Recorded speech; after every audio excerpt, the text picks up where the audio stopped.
I am Mickey Ibarra, founder and chairman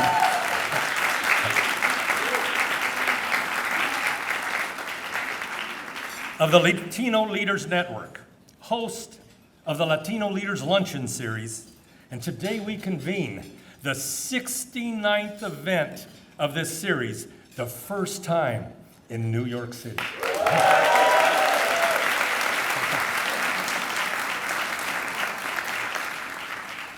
On behalf of the Latino Leaders Network Board of Directors and honorary hosts, thank you for joining us to establish relationships, build unity, and celebrate leadership during Hispanic Heritage Month.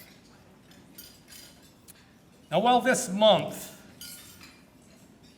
I really can't think of a single reason, not one, for our community to be satisfied. But I can think of many reasons for us to celebrate our progress. And that's what today is all about. Don't you agree? Yes.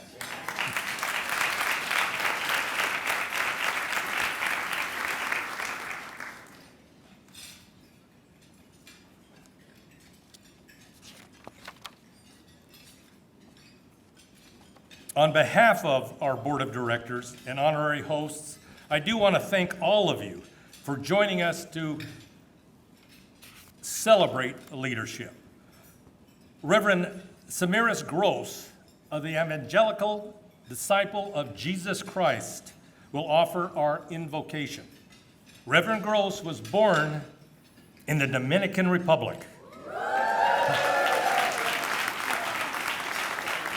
and immigrated to the United States in 1969.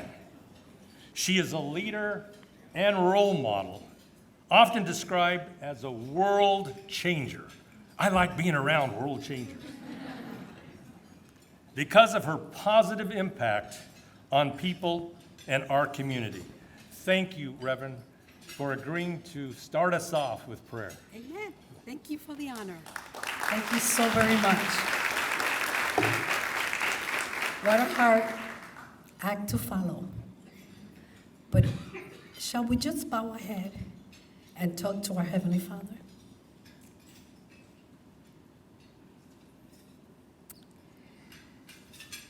Our most gracious and Heavenly Father, hallowed be thy name. Thy kingdom come, thy will be done on earth as it is in heaven. Give us this day our daily bread, and forgive us our trespasses, as we forgive our trespassers. Lead us not into temptation, but deliver us from evil. Lord, we come humbly to give you thanks.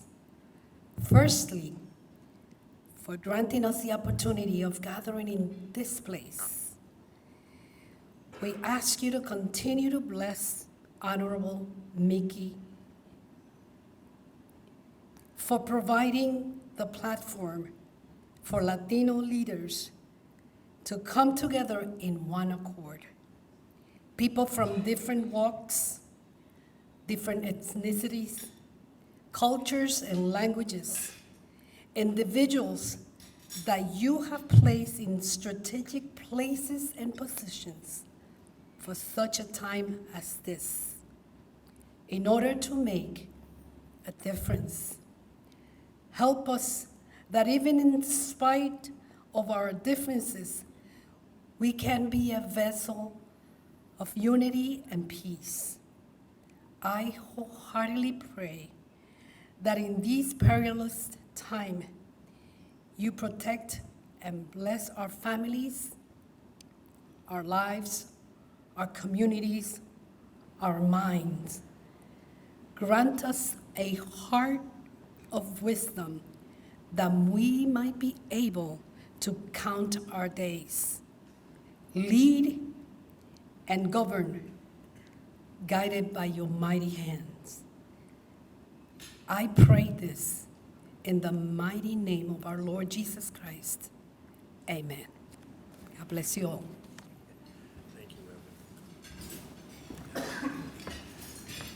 Thank you, Reverend Gross.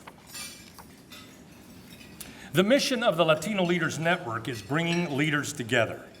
And with over 300 guests registered to attend this event, we appreciate your support.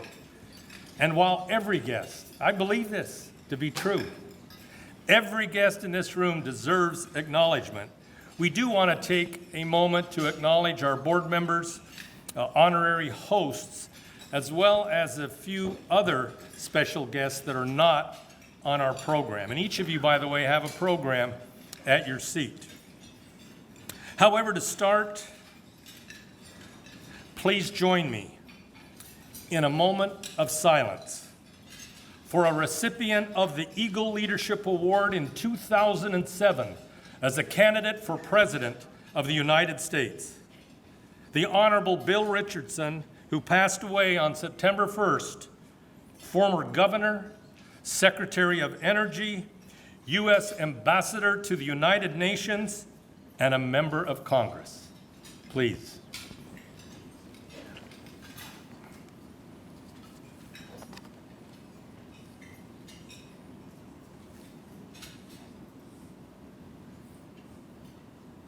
Thank you. I think that might be my favorite picture of Bill Richardson.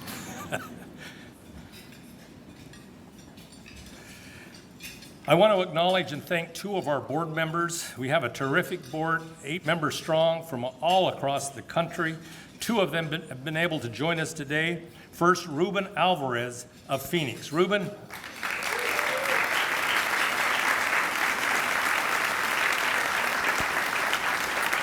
Ruben also serves as our treasurer. He's a VIP, to be sure.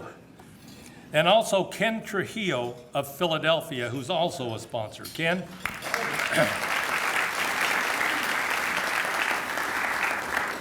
And wow, on your program, you'll see printed there the Honorary Host Committee, which I'm so proud of. It's been such a privilege. This event has been 21 months in the making. It began on December 10th, 2021, at the Rainbow Room, with Luis Miranda Jr., who invited us to join him, our host, as well as Tonio Burgos and Michelle Mingus. We started that conversation. How could we build it?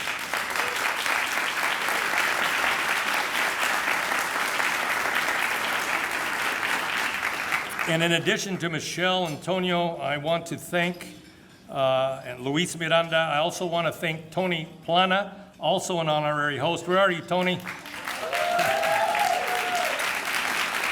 Also, Grace Ramirez.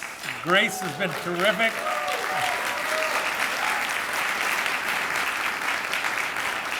Michael Blake, also a sponsor. Michael.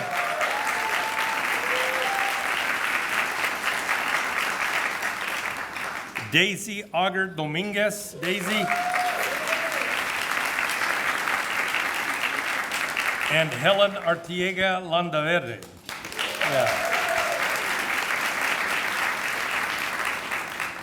Can you imagine with an honorary host committee like that, how could you go wrong? Also, we have 3 past honorees that I'd like to acknowledge. Always so proud to have our past honorees join us for our events. We are delighted to have Mayor Tim Keller of Albuquerque. Mayor,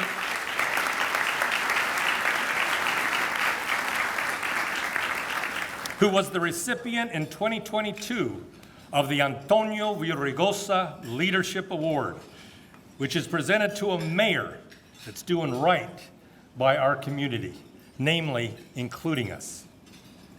We also have been joined by Maria Echeveste of California, a past recipient of our Eagle Leadership Award. Maria was the Deputy Chief of Staff to President Clinton at the White House.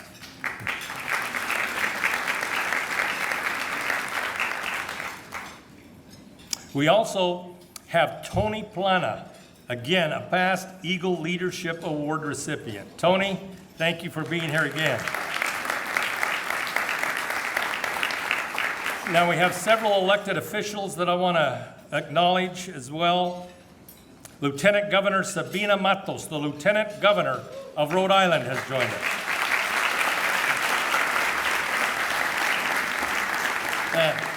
And by the way, how's that for progress?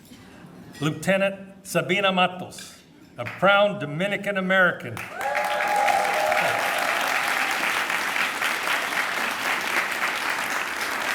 Lieutenant Governor. We also have Senator Jessica Ramos of New York, I believe is with us.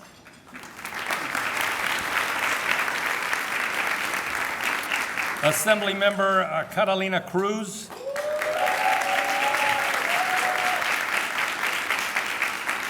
Senator Maria Teresa Ruiz.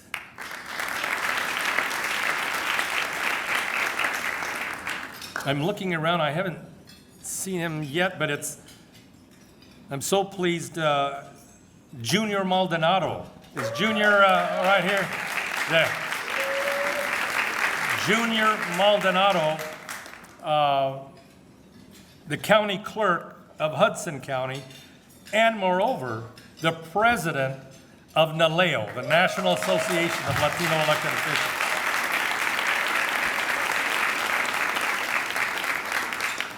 And no, I haven't forgotten, we have a member of Congress with us today. And we're so delighted to welcome Robert Menendez, United States House of Representatives of New Jersey. Thank you.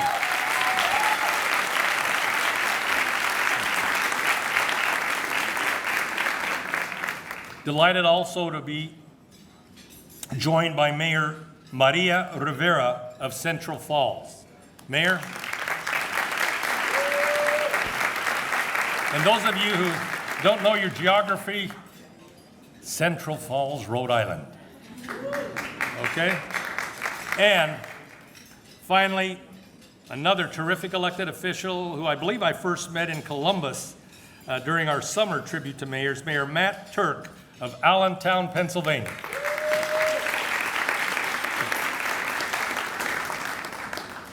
We're also, of course, delighted to be joined by a host of appointed and elected officials. Please look on the screen and take a look at those community and appointed officials that have joined us today. Thank you. Please join me in thanking them for showing up. Yes. And I see the entourage gathering at the back of the room.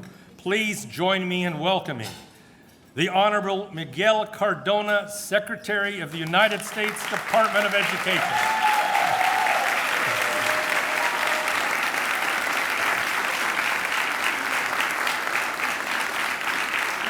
He is joined by Marisa Perez Cardona, his wife. Thank you. And also, our second honoree today, the Honorable Tom Perez of the White House.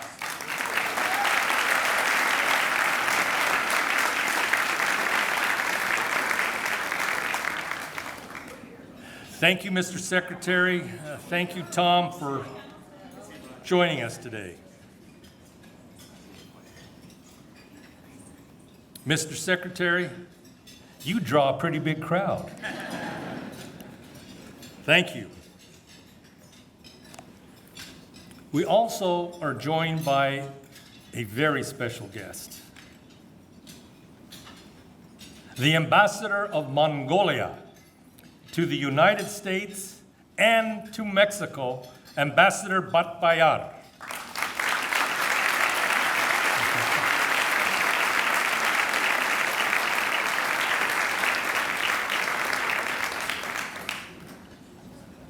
And now, a word from our sponsors.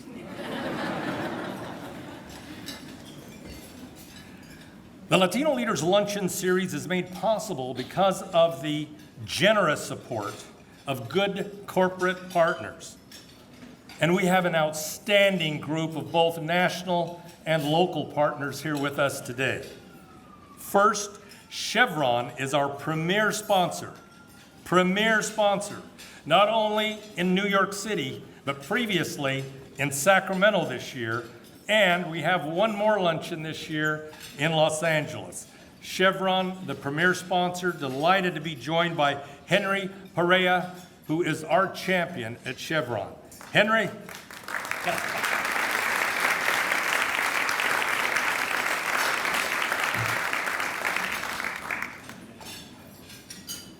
Our co-sponsor, Bank of America.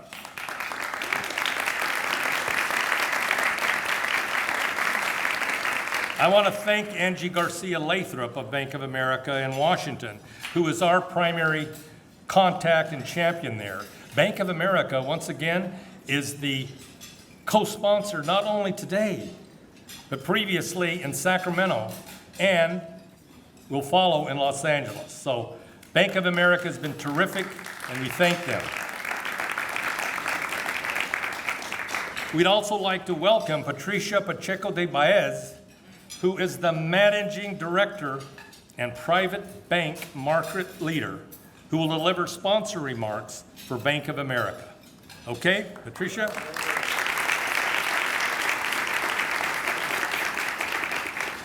Patricia.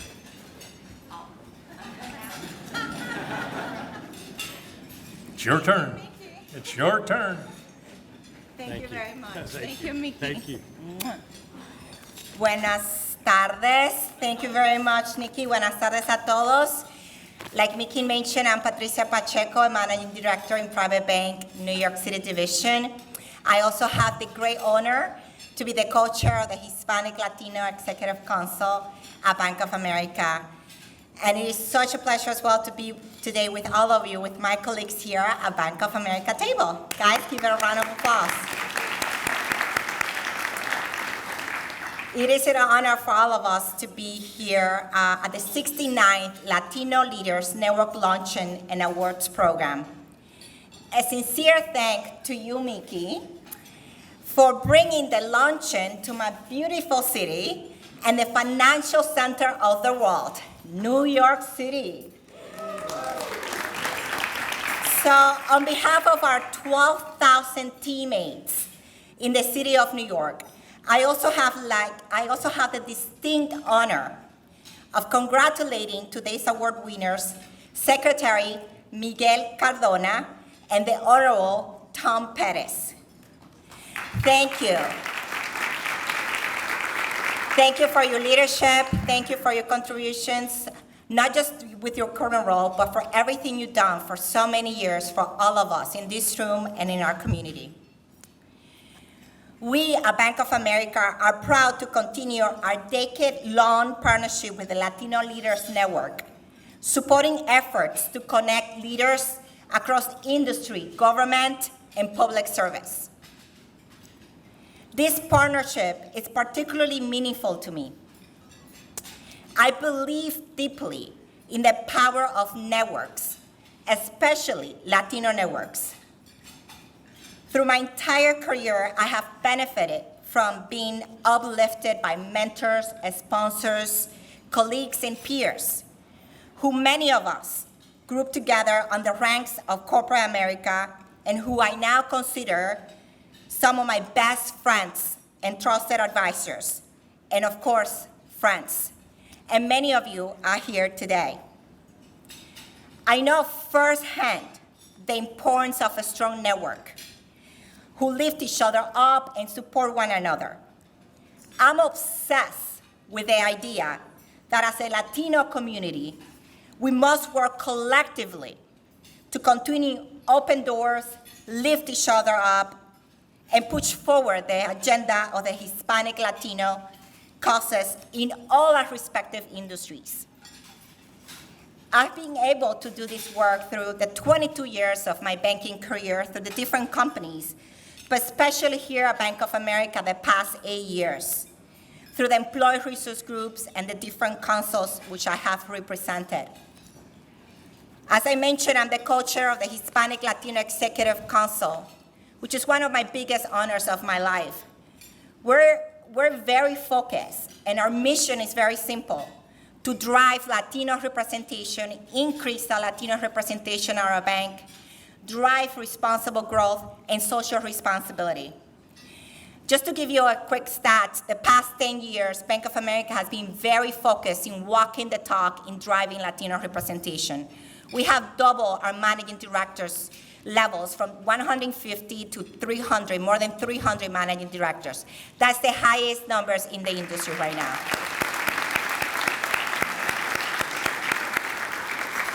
I also have the honors to be here in New York City at the Emeritus Chair Board for OLA New York.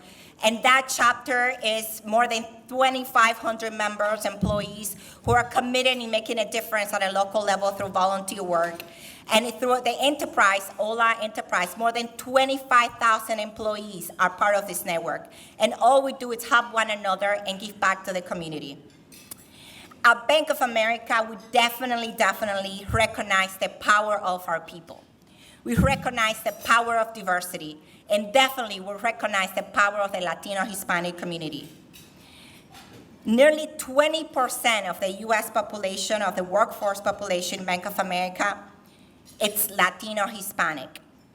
We have more than 7,000 Spanish-speaking employees serving our customers in language. We support the development through different programs, internally and externally, to drive the agenda, as I prior mentioned. But we're also very proud to be the bank of choice for the Hispanic Latino clients and businesses. We serve more than 13.4 million Hispanic Latino clients, including more than 1.2 million small businesses.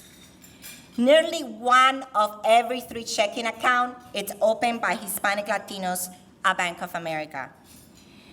And because of that, our focus in intentionality to drive that representation, having in language and making a difference in the communities where we serve, it's the center of everything that we do.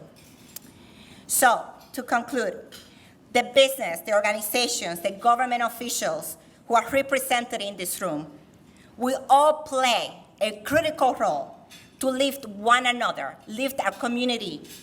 I look forward to learning more about our distinct speakers today and getting to meet many of you. Thank you very much.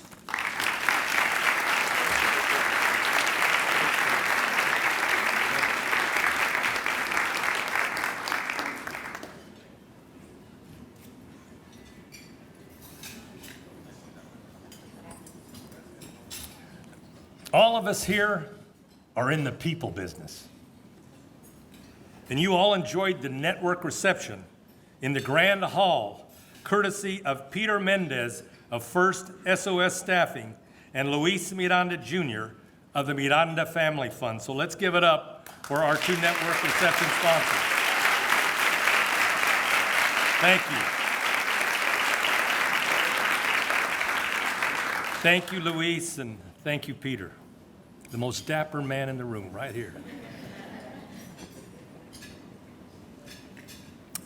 Southwest Airlines is the official airline of the Latino Leaders Network. And we're so pleased to have Melanie O'Brien as well as Laura Nieto here with us from Southwest. Thank you. We have a number of VIP sponsored tables.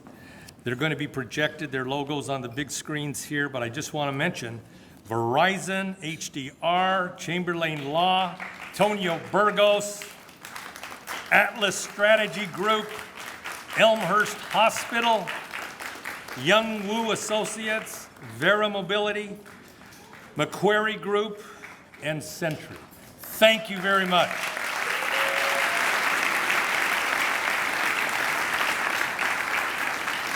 And we're not done yet, Alex. Finally, we are grateful to Waste Management, who today is our book sponsor.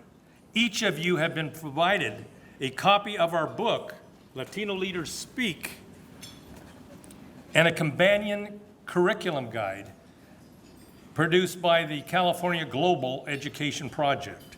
I just want to thank Alex Osiguerra, who is our book sponsor, Waste Management, for stepping up to be able to provide both the book and the curriculum guide to each of you. And yesterday, I took the time to sign every book. Okay?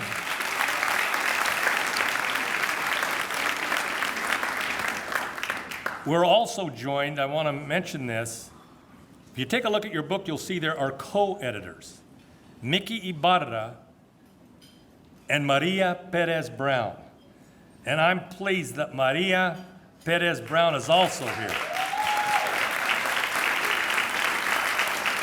I'll have a little more to say about that in a moment, but we'd like your attention to the big screens, please, while we play a video and we begin serving the main course. Please.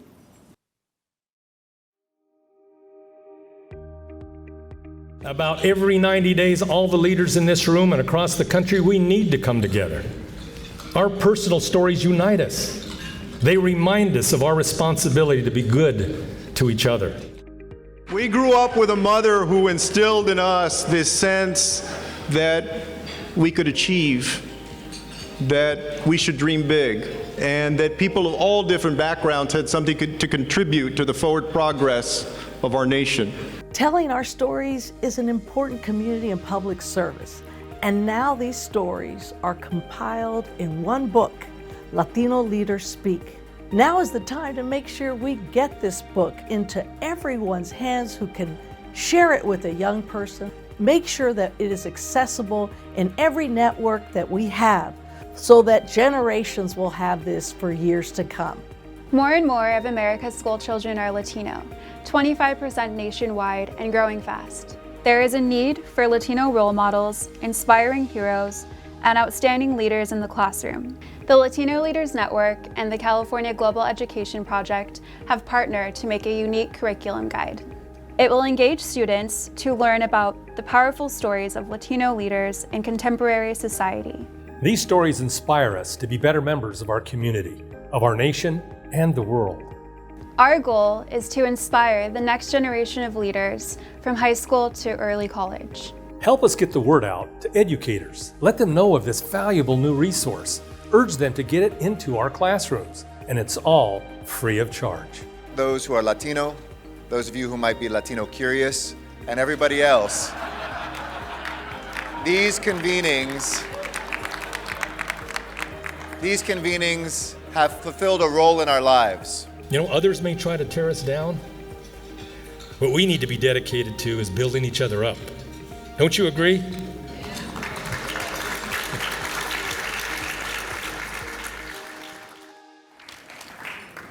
Building each other up. Again, every guest has been provided a signed copy of the book, thanks to Waste Management. We have just gone, what you're receiving is the first of our third printing of the book by Arto Publico Press at the University of Houston. How many of you in this room are education officials in addition to Secretary Cardona? Would you raise your hands? Education officials.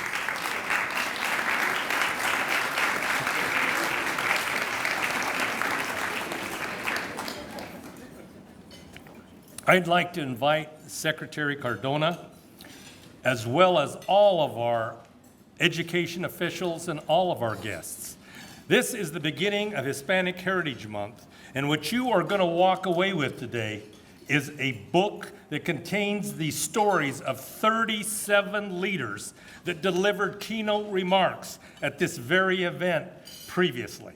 And in addition to that, you have been provided a curriculum guide that features 14 of those 37 for teachers of high school and early college. They can help translate the leadership lessons to our students. And let me just emphasize again, we're not up here selling you a product because there's no charge. The publisher let go of the 14 chapters that correspond to the curriculum guide without charge. So that material is available at LatinoLeadersNetwork.org. How about that? All of you can be missionaries to help teachers, our students, parents, learn about our leaders. And by the way, page 189 is a story of Tom Perez. Okay. Who, as I mentioned previously, was honored with our Eagle Leadership Award. At every luncheon, and again, this is the 69th, at every luncheon, we provide an opportunity for a community partner to share their good work, to help their community, and how we can be helpful to them. We are delighted to be joined today by the Hispanic Federation, a premier Latino nonprofit membership organization led by Frankie Miranda, President and CEO. Please welcome Frankie to the podium for community partner remarks.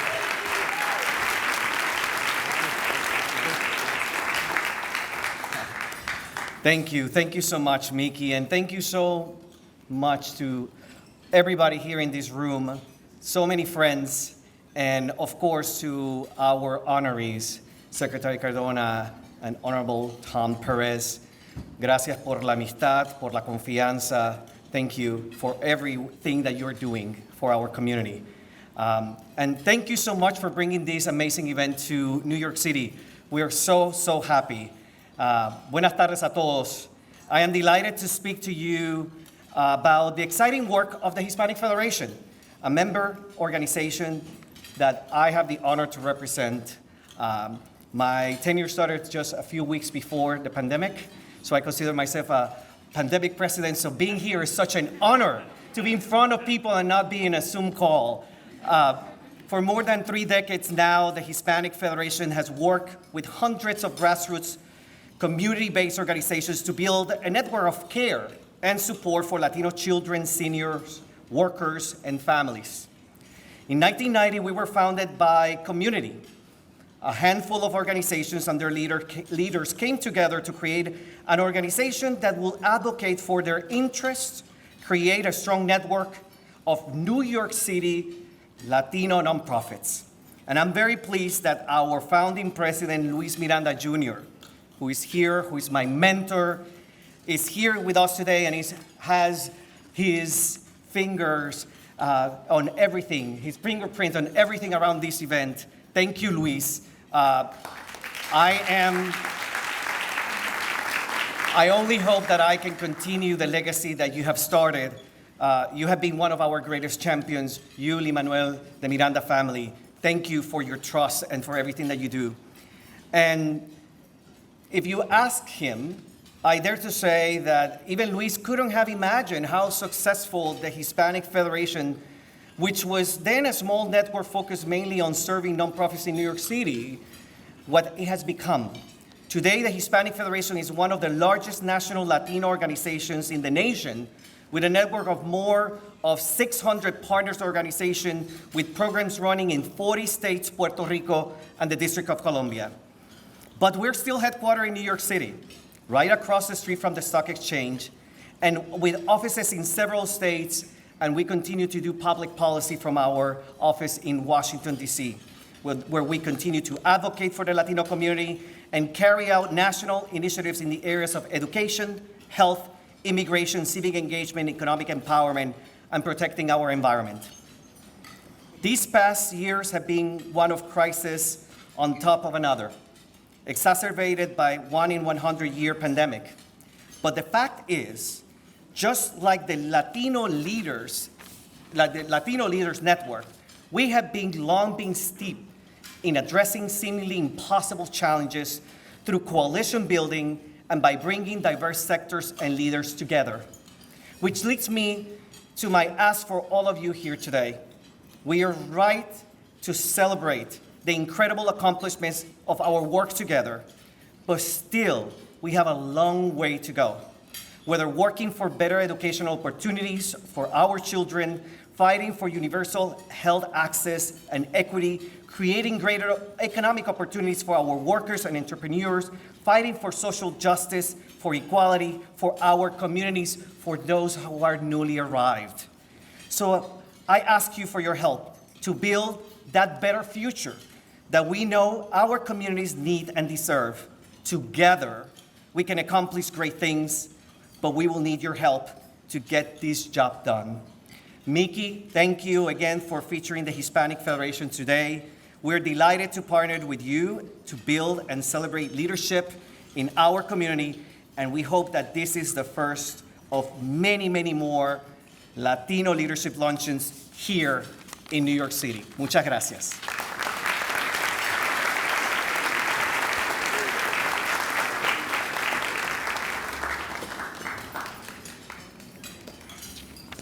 Well, Frankie, the word is spreading. I've already been asked, can we make this an annual event?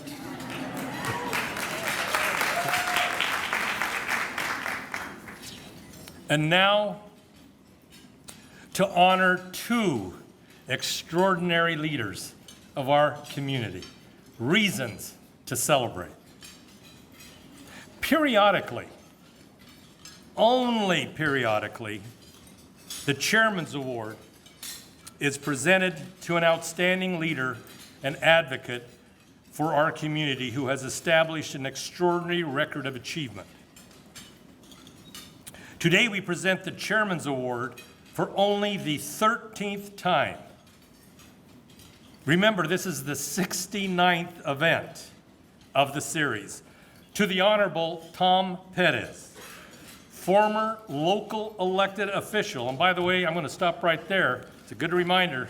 Tom's on the job. We've got two local elected officials, state elected officials in one case that we want to acknowledge that we missed at the start, and that is State Senator Gustavo Rivera. Where are you, Senator?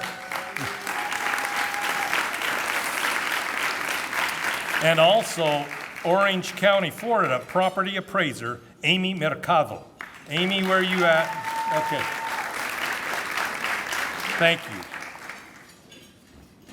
A former local elected official, actually, when Tom and I first met, former Assistant Attorney General for Civil Rights. One of my greatest memories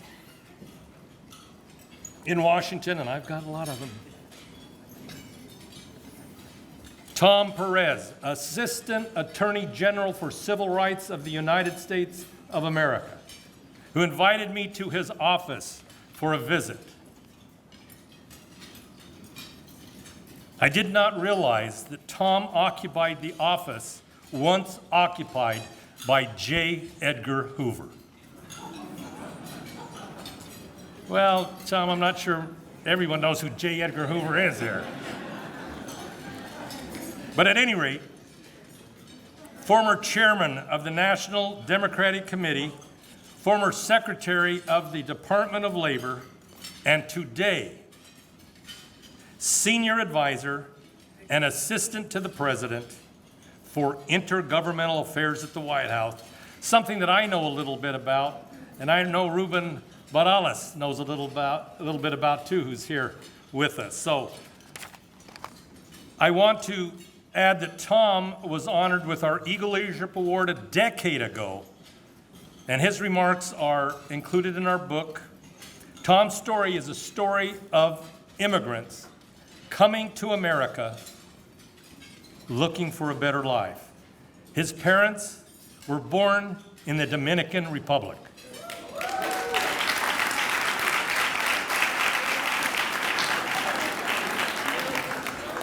Tom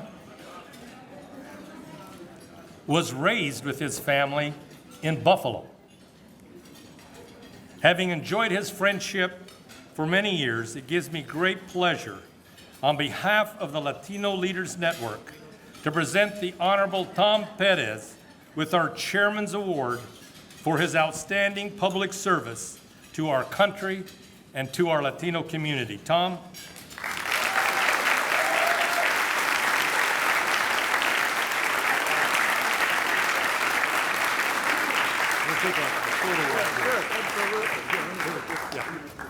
Sure. So not in the way. Okay.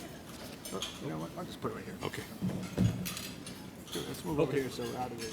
There we go.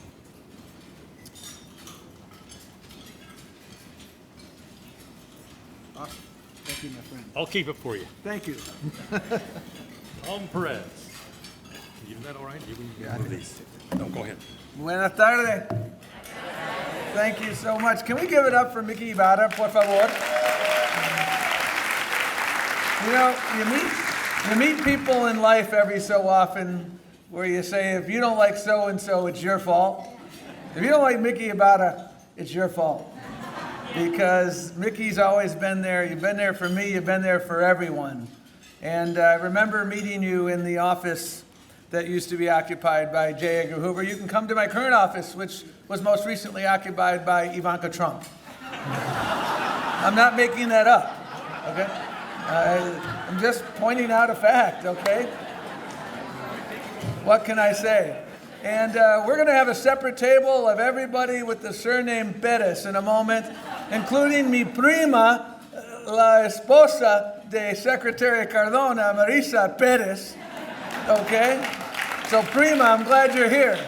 And Secretary Cardona, thank you for your lifetime of service. You are a worthy awardee today. It is such an honor to be here with you. Folks, I want to offer just a couple very quick thoughts. First of all, thank you for your service. I look around this room, I see elected officials, current and former and future.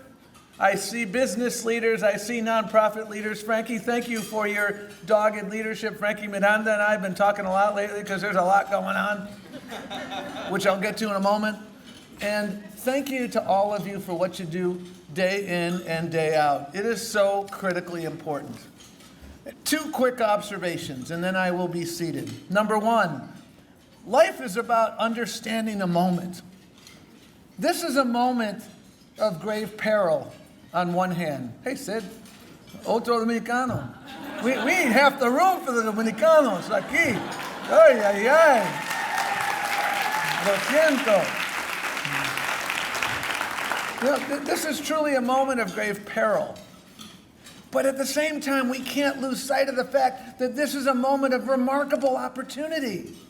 If you look at when we rewrote the social compact throughout our nation's journey to form a more perfect union, we most frequently and incredibly and successfully did it during moments of grave peril. The New Deal, in the middle of the Great Depression, all the laws I enforced, Mickey, when I was in the Civil Rights Division, almost all of them came about during the tumultuous Civil Rights Movement of the 60s. We're in another one of these moments right now. And I'll tell you who knows that. A guy named Joe Biden. Because history will show that the first 2.5 years of this administration have seen more impactful legislation to improve people's lives than any moment since the Great Depression, I would argue. And you look at the American Rescue Plan, you look at the bipartisan infrastructure bill, you look at the Inflation Reduction Act, you look at the Safer Communities Act, you look at what we're doing today, literally today on gun violence reduction at the White House. You look at the Chips and Sciences Act. Folks, these are big deals that have transformed communities. We know how to reduce childhood poverty. Why do I say that with such confidence? Because we did it. Unfortunately, we haven't been able to sustain it because we haven't had a dance partner to make permanent the child care tax credit. So folks, we have tremendous opportunities, and as a result of these pieces of legislation, they've translated into progress for our communities. The lowest unemployment rate in forever. Highest levels of labor force participation among our communities, access to health care, so many other basic building blocks of self-sufficiency. So that's point number one. Understanding the moment, seizing the moment, taking advantage of the moment, building partnerships to further the moment. Point number two for me is quite personal. You know, Mecca for most Dominicans is Washington Heights. You know, I don't know if Luis Miranda is here, but somebody ought to do a Broadway show about Washington Heights.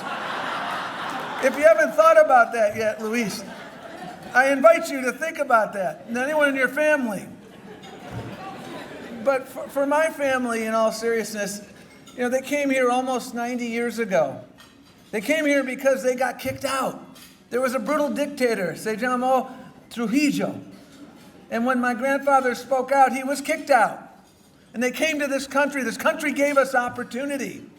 This country made sure the ladder was down. My mother's male sibling, she was one of 9.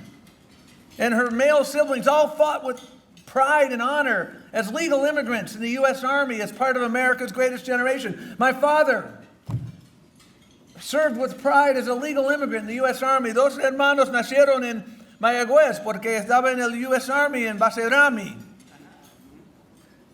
And you know what, folks? They always taught us to give back.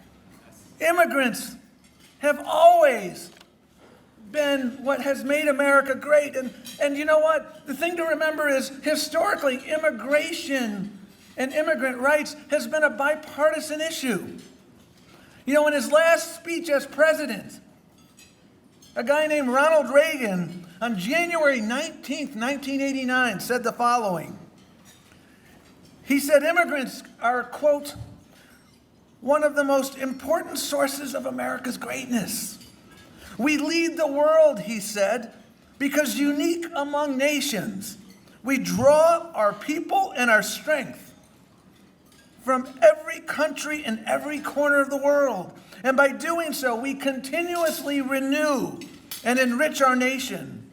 Thanks to each wave of new arrivals to this land of opportunity, we're a nation forever young, forever bursting with energy and new ideas, and always on the cutting edge. If we ever closed the door to new Americans, our leadership in the world would soon be lost. Those were the words of Ronald Reagan on his day before he passed the torch to George Herbert Walker Bush. And in 1996, when we needed help on immigration reform, by the way, and I was working for Senator Kennedy, you know who provided that help? A governor named George W. Bush. Immigration has been a bipartisan issue, but we can't ignore the fact that we've had moments in our nation's imperfect journey to form a more perfect union where that has not been the case. We know about the Know Nothing movement. We know about the Chinese Exclusion Act. We know what happened to Japanese folks in this country in World War II. And we know what is happening right now with MAGA extremists. And folks, that's why we need your help. That's why we need immigration reform. And Joe Biden helped lead the effort in 1986. He helped lead the effort in 1996. He introduced immigration reform as one of the first acts of his current presidency, folks. And when he was vice president, he helped pass a bill in the Senate by a vote of 68 to 32. Comprehensive immigration reform. It failed in the House because, notwithstanding the fact that a majority of the House supported it, a guy named John Boehner refused to bring it up for a vote. Those are the facts, folks. And the fact of the matter is, we have a challenge right now. We need comprehensive immigration reform, but regrettably, we don't have a dance partner. And I quote Ronald Reagan and George W. Bush, and George Herbert Walker Bush for that matter, because of the important roles that they and other Republicans have played along with Democrats. We need that dance partner because right now, let's be frank with each other. Greg Abbott wants to sow chaos in this city, and he wants to use and is using immigrants as pawns. That's un-American, my friends. That's not who we are. And this is a moment for every one of us. I don't care what your party affiliation is, nor did Ronald Reagan when he gave that speech. Republicans, Democrats, and independents, we need to step up. President Biden has stepped up in remarkable ways to create new pathways for folks. Most recently this week, when Secretary Mayorkas exercised the authority to grant temporary protected status to over 450,000 Venezuelans who are in this country, many of whom are in this city. We got a workforce shortage, folks, and I'm confident that these doctors and lawyers and nurses and building trades professionals and school teachers who are here wanting to work, guess what, folks? They're going to get to work because we're going to get those work authorizations. We're going to work together. We're going to build the America. Lady Liberty right down the road here will shine, but we need your help. And so I ask you for your help. We will be doing job fairs here. We are working to expedite these work authorizations for tens of thousands of folks in this city. We have many partners, including but not limited to the Hispanic Federation, the business community, the labor community, everybody around here. Let us summon that bipartisan will that has always been the best of America to address this current challenge. There's no challenge that this city that my family arrived at 90 years ago has ever failed at.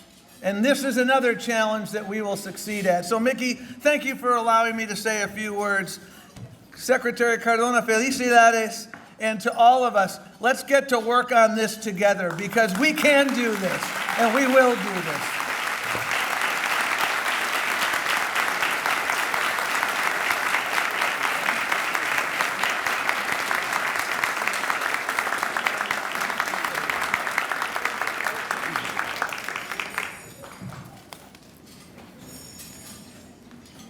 Well, I think it's safe to say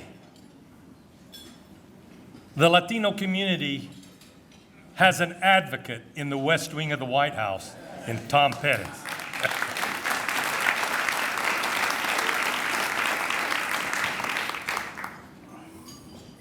And now for the Eagle Leadership Award.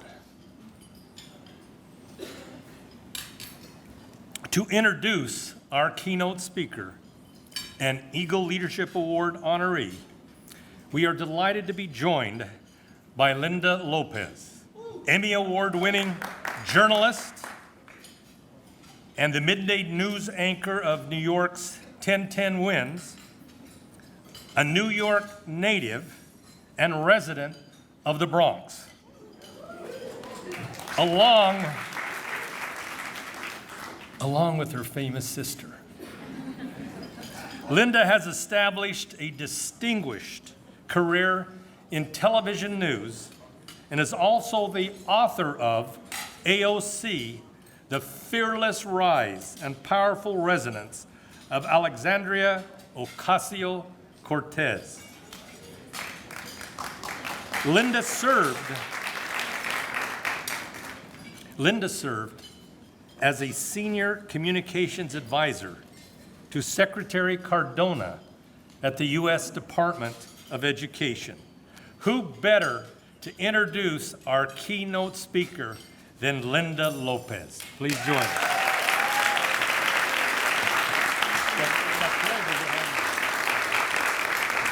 You know, it's true that if you don't like Mickey Ibarra, it's you. But I have to say that making me follow Tom Perez is mean and not cool. So I'll like him after this speech, hopefully. Just want to say I'm truly honored to be here today to introduce the recipient of the Eagle Leadership Award, Dr. Miguel Cardona.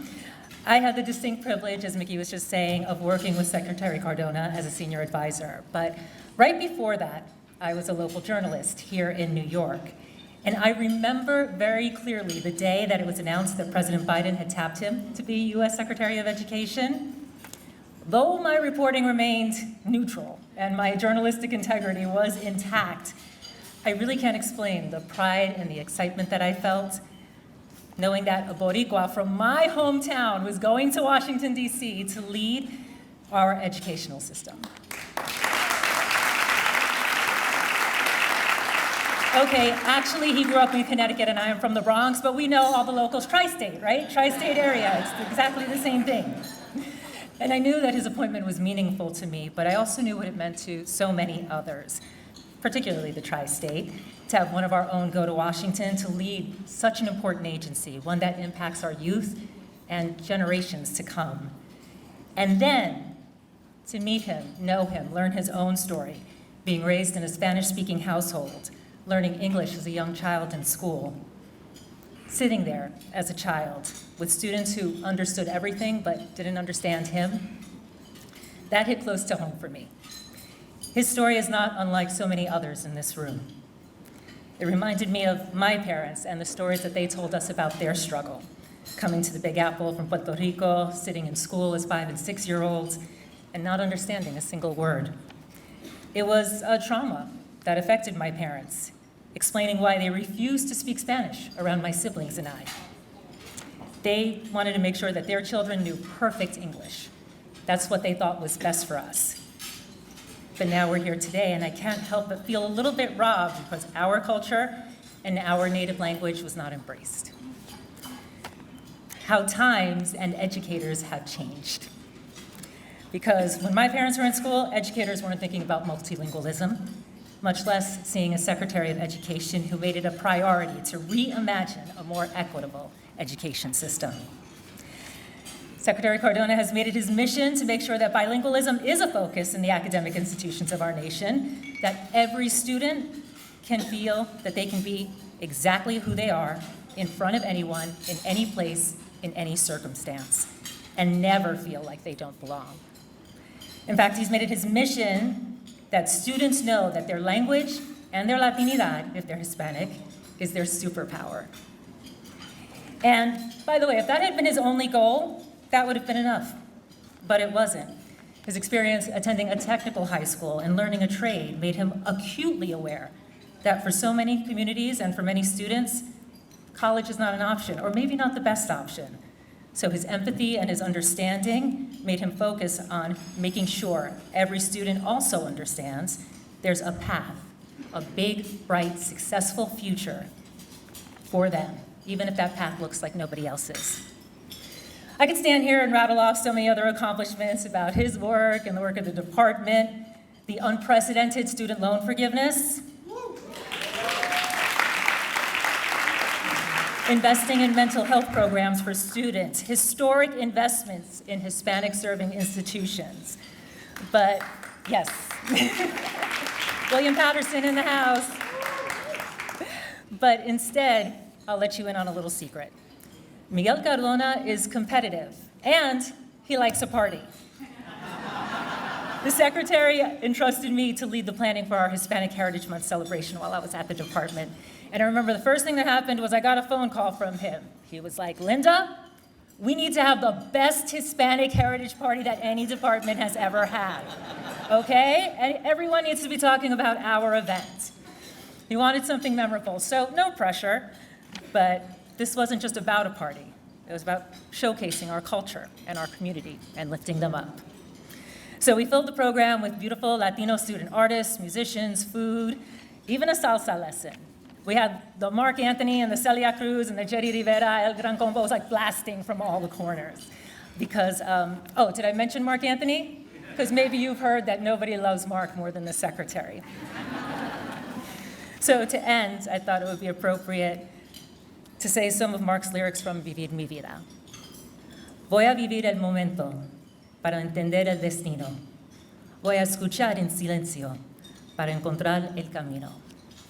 Those are lyrics about living in the moment and learning. So I want to end by saying, thank you, Secretary, for sharing your life and your learnings with us. Gracias for your friendship and for all of us who have been on your staff, your leadership, for bringing us into your opportunity to be heard and make a difference.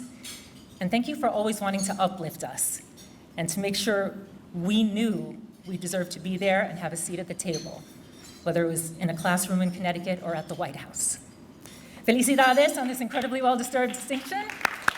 And everyone, I present to you the Honorable U.S. Secretary of Education, Dr. Miguel Cardona.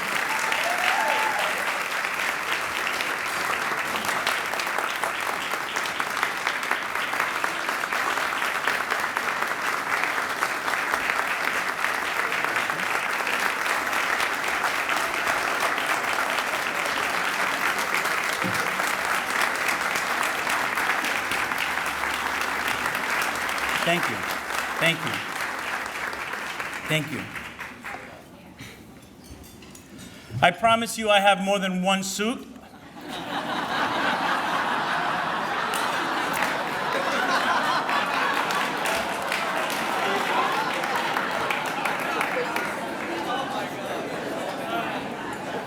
just happy that 2.5 years later, I still fit in it.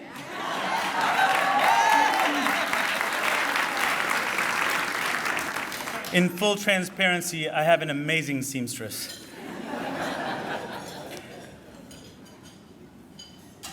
Tom Perez, I'm getting to know you. I look forward to working and learning from you. I appreciate that you're on the team. You've always been on the team, but I appreciate now that you have an office I can go visit and engage with, and I look forward to that. Congratulations to you. Let's give Tom another round of applause.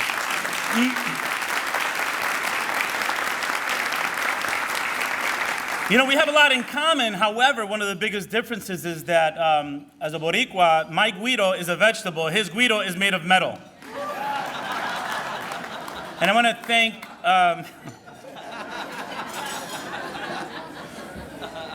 thank Linda for that beautiful introduction. As you mentioned, at this time last year, you were spearheading our Hispanic Heritage Month celebration. And because of your work, we were able to step up how we engaged with the Latino community, so many different places in so many different ways. So thank you for your commitment to the Department of Education and this administration. And that's just the tip of the iceberg when it comes to everything you've skillfully led at the department. Thanks for everything you've contributed, and I know WINS is very lucky to have you. And I also want to give a shout out to the Department of Education team that's here. Please stand if you're from the Department of Education or the White House Initiative.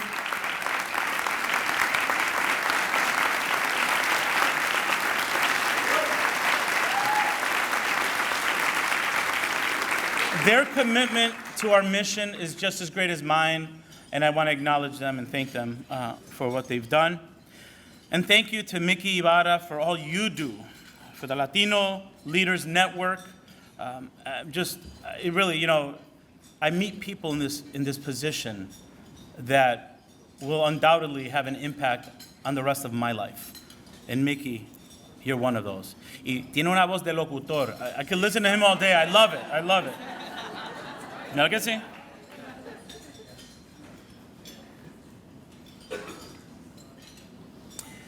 Talking about dance partners. Tom was talking about dance partners. I don't want to go any further without introducing you to my dance partner, Marissa.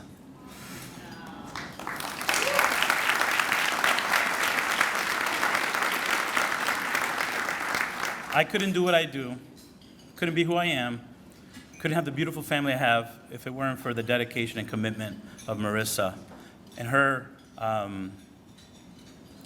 the sacrifices, the commitment, especially these last 2.5 years. Home is where my children are and my wife in Connecticut, and I have a place in DC, and for the last 2.5 years, she stood by me and supported me and said, whatever you need. You're just as much a part of my success as I am, so thank you.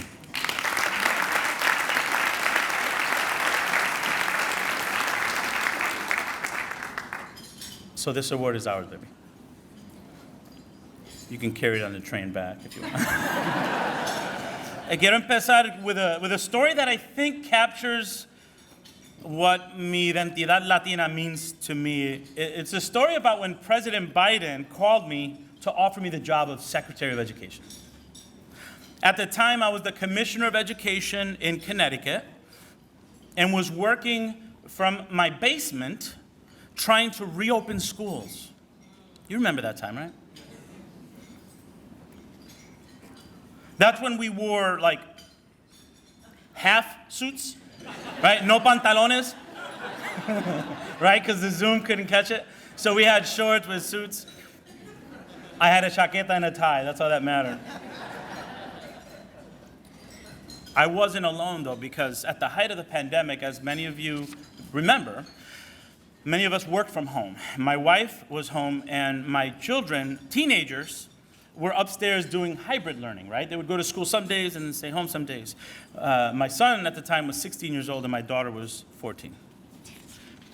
And I remember interviewing for the position with the then president-elect, Joe Biden, with Dr. Biden in the room, and with Ron Klain in the room. And I'm sitting in my basement trying to work on the lighting for this interview. And I remember I had this interview, I think it was maybe like 6 o'clock p.m., and then I had another interview at 7 p.m. with Madam Vice President. And it was just her on that call. And then when I interviewed with the president and Dr. B and Ron Klain, and they were interviewing me, he told me, he said at the end of the interview, he said, I'll give you a call tomorrow to let you know either way, because I have more interviews to do. Okay.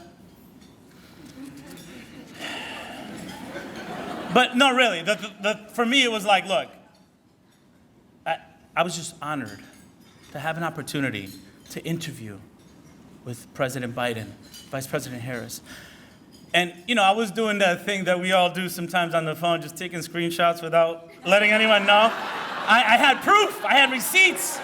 I did interview with him, I promise.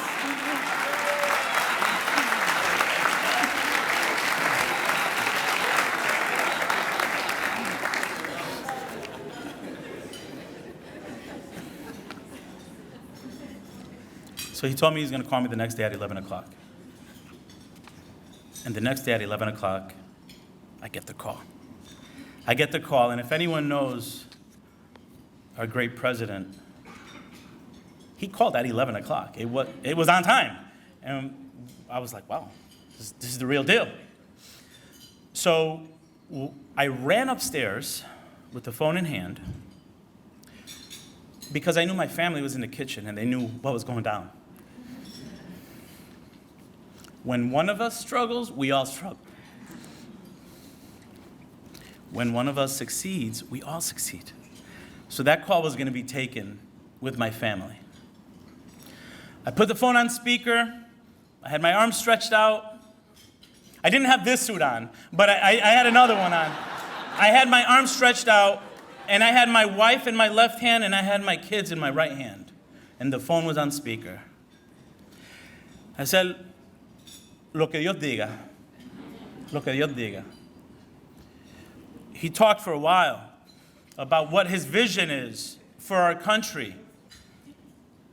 And then at the end of the call, he said, I would love for you to join our cabinet.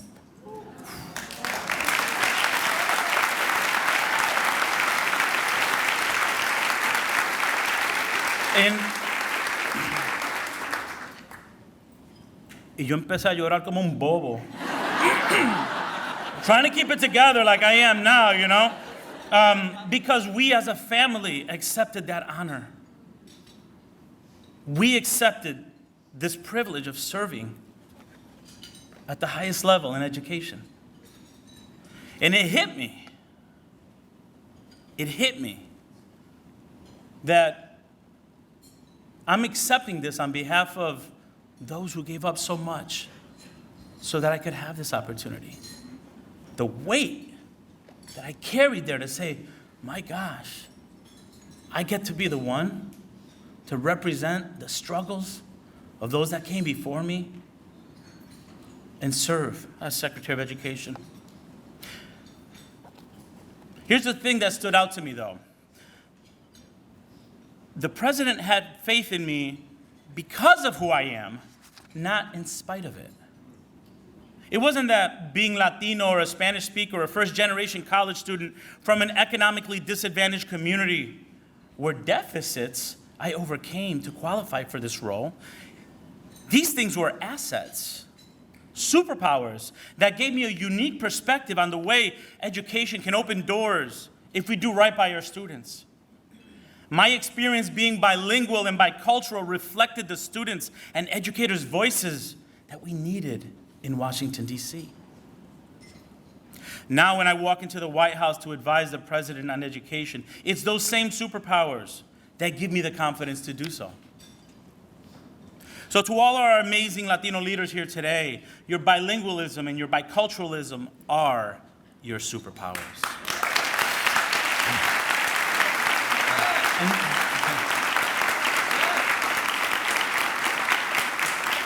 Don't ever let anyone tell you or make you feel otherwise. Wear your mancha de plátano with pride.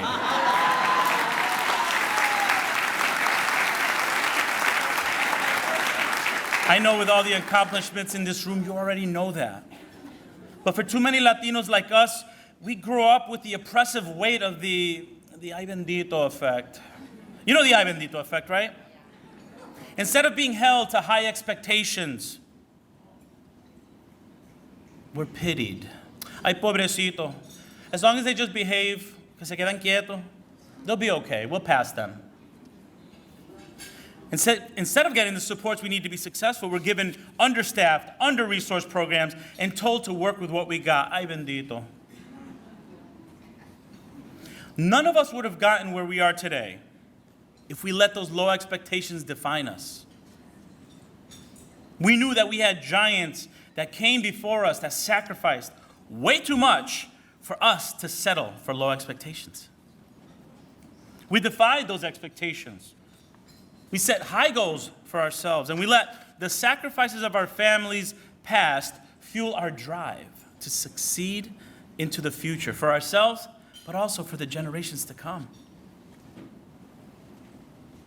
And so as Secretary of Education, it is my mission to raise the bar for all students across the country.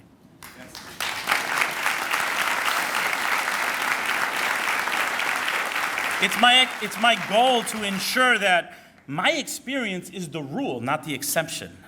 I'm tired of us being looked at as counterexamples. To send a very clear message to every Latino, every student growing up in poverty, you can be whatever you want to be. Even if you're the grandson of a sugarcane farmer that left school at age 7 to start working in the fields.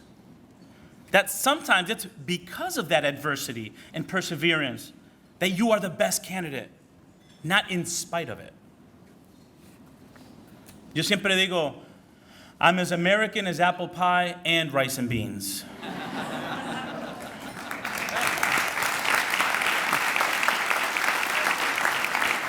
Mi experiencia y cultura is the American dream.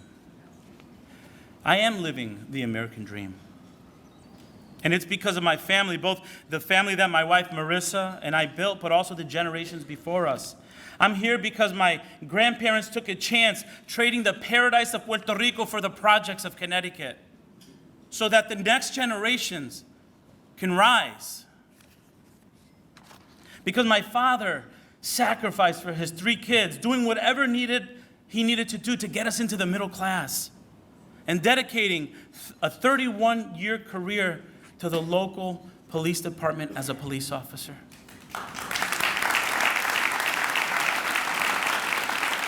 Because my mother saw potential I never saw in myself. Even after I went home crying on my first day of kindergarten because I didn't want to go back. I was scared of the big kids. There was too much going on. I vowed that day when she picked me up from the nurse's office before lunch, I vowed I'm never going to go back to school. She must have given me a good pep talk because I haven't stopped since.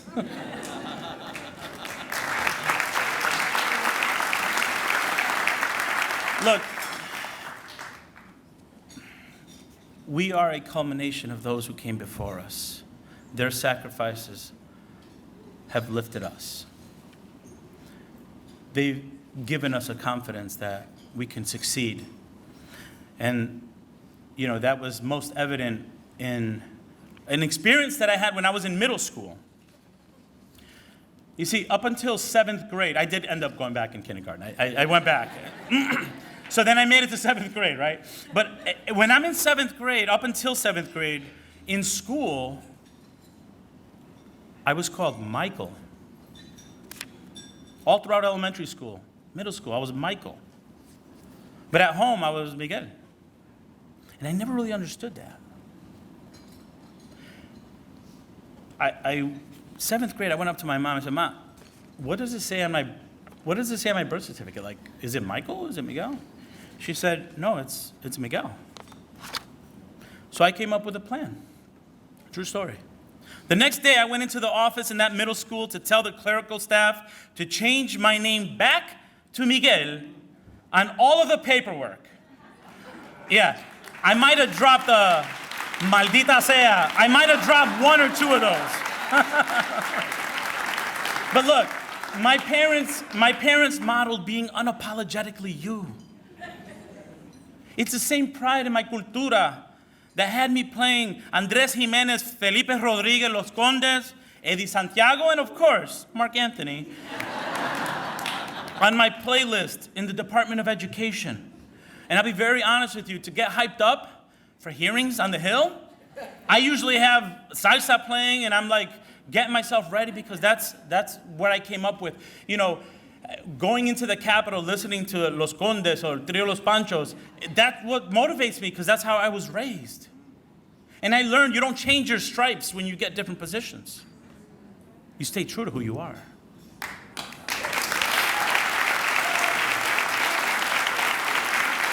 I learned early on to code switch and culture switch, a skill that I still rely on every day in my life and in my career.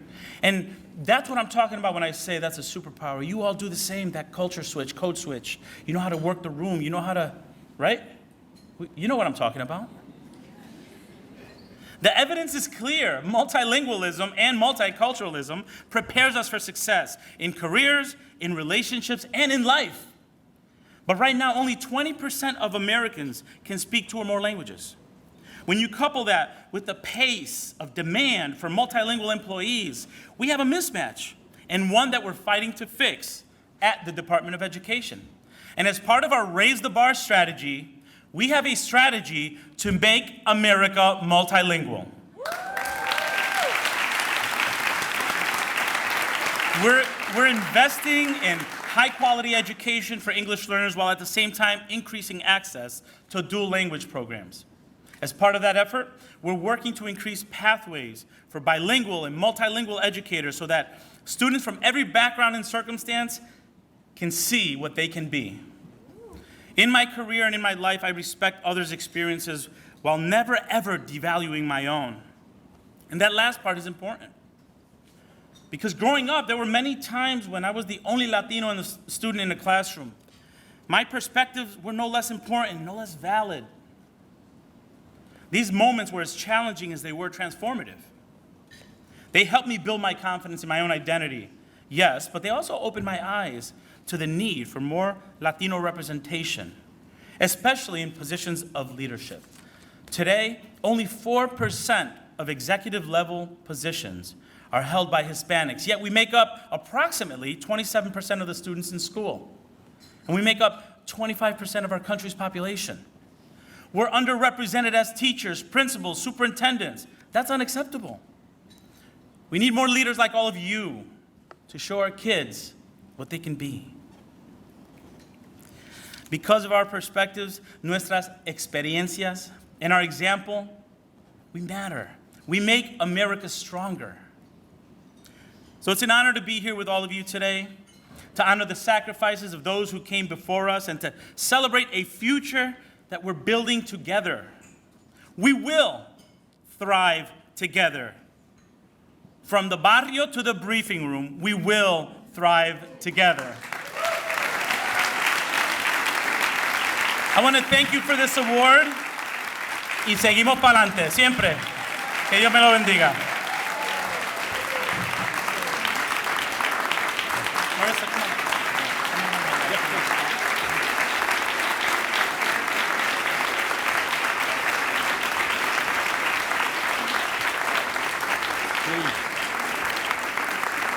Mr. Secretary, on behalf of the Latino Leaders Network, we present you with our Eagle Leadership Award for your outstanding contribution to our nation. Come right over here.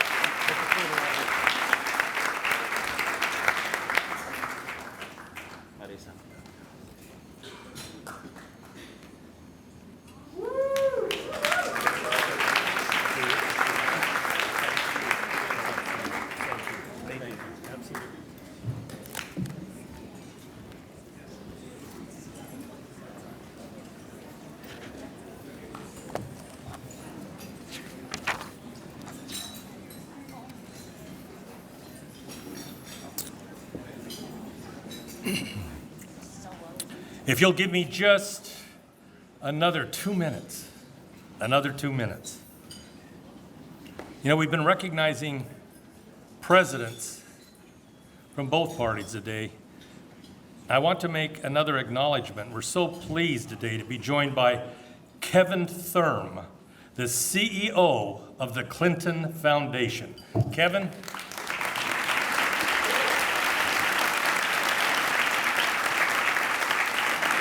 Kevin's been a little busy this week too with the Clinton Global Initiative.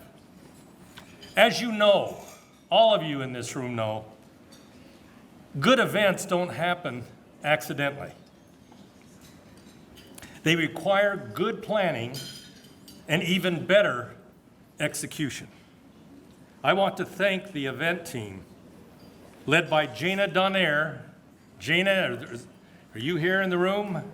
Jana, Maricela and Maritza Huerta, Sean McNally, who has professionally recorded this event. Also a special thanks to our traveling team, Salma Rios, Valeria Jimenez, Enrique Sanchez, and Christopher Guerrero for all of their help today. Now, again in your guest bags is our 2024 schedule. We've already figured it out, what we're gonna do and where we're gonna be.